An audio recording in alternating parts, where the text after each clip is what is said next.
Hi, I'm Nick Allen, CEO and founder of 3DPRINT UK Limited.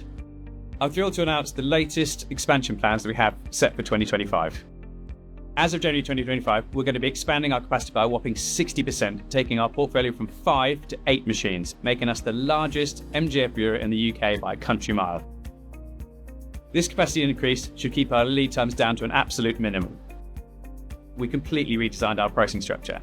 We brought prices down by 20% on over 95% of the geometries we were doing with MJF. As well as up to 50% off on higher volume orders. Finally, on the quality side, we will also be launching our ramp calibration system across all of our powder bed fusion technologies. We maintain the standard of all of these machines by adding in a calibration item inside of every build that gets measured and the data gets collected.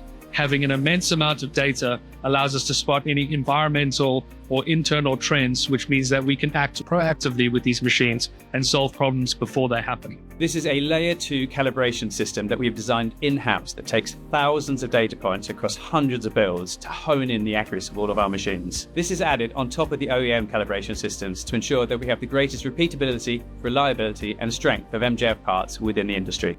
TriMech are a solutions provider. We supply solutions to design engineers, general engineers and manufacturers. We're particularly expanding our market we operate within over recent years. And one of the areas we see as key is to expand into the additive manufacturing arena. And we knew that with significant investment, we could scale what they had, so keep the quality, keep the fantastic lead times that they offer. And actually drive down the prices by somewhere up to 50% just through investment. We are so excited to see what 2025 is going to bring, and we're looking forward to announcing the further stages of the expansion in due course.